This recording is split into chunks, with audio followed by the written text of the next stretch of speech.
हमारे साथ मौजूद हैं असद हसन साहब मौजूद हैं हमारे साथ, जो कि वॉइस ऑफ अमेरिका से जिनका ताल्लुक है, सीनियर सहाफ़ी हैं, और दानियाल हसन हमारे साथ मौजूद है, तज्ज़ियाकार अली आफ्ताब साहब मौजूद हैं, और डेमोक्रेटिक लीडर ताहिर जावेद साहब भी मौजूद हैं। तो पहले असद हसन आपकी जानिब आ जाते हैं। माजरत, आपको बहुत देर इंतज़ार भी करना पड़ा।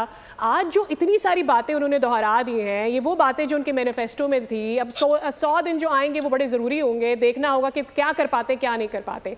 But regardless of that, is it going to be very challenging? क्योंकि एक आप देखिए उनको कितनी अक्सरियत मिली है वोटों में, और फिर ऐसे में वो लोग भी और वो वोट भी उन्होंने तोड़ा है जो डेमोक्रेट का था।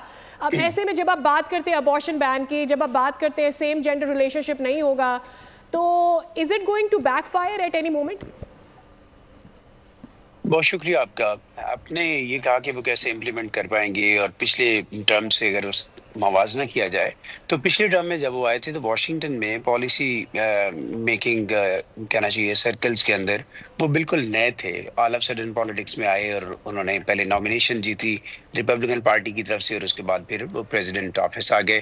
कांग्रेस के इवन लोग जो हैं वो बहुत ज़्यादा उनके साथ उनकी कोई अलाइनमेंट नहीं थी, लेकिन इसके अब की बार वो एक मुख्तलिफ प्रेसिडेंट ट्रम्प हैं, इसलिए कि एक तो वो वॉशिंगटन के अंदर तमाम हलकों से वाकिफ़ हैं, इसके अलावा साथ साथ जो कैपिटल हिल की पॉलिटिक्स है उससे वाकिफ़ है, और कैपिटल हिल के अंदर यानी कांग्रेस के अंदर जो दोनों ऐवानों में रिपब्लिकन पार्टी को बर्तरी हासिल है, तो उनके एंडोर्समेंट के साथ आप ये कह सकते हैं कि इस बार बहुत सारे लोग डिलेक्ट होके अपनी अपनी कॉन्स्टिट्यूंसी से आए हैं। फिर पॉपुलर वोट भी उन्होंने इस बार पहले से ज्यादा लिया है, सो उनका मैंडेट तो उनके पास है। बाकी बहुत सारी बातें जो आप कह रहे हैं कि वो इम्प्लीमेंट कर पाएंगे या नहीं, पहले दिन ही वो 100 या उससे ज्यादा एग्जीक्यूटिव ऑर्डर्स जो है वो साइन करना चाह रही हैं, और जब प्रेसिडेंट कहते हैं तो ऑफ कोर्स उनके पास बहुत पावर्स हैं। अनटिल अनलेस अगर कोई कॉन्स्टिट्यूशनल इश्यूज होंगे तो वो मामले कहीं कोर्ट के अंदर कोई और जगहों पे जाके चैलेंज हो सकते हैं, लेकिन बज़ाहिर कोई ज़्यादा दिक्कत नज़र आती नहीं है। ख़ासतौर पे उनका जो एजेंडा है मेक अमेरिका ग्रेट अगेन, और ख़ासतौर पे इकोनॉमिकली मुल्क को मज़ीद स्ट्रेंथन करना, अपनी स्पीच में भी जिसका उन्होंने तज़किरा किया है।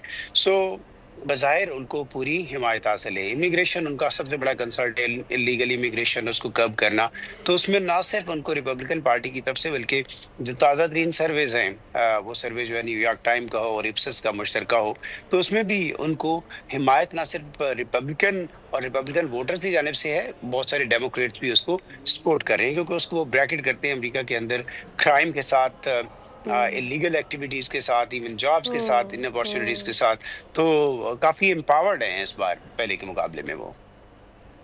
बिल्कुल ठीक है। सब्सक्राइब करें और बेल दबाएं ताकि कोई खबर रह न जाए।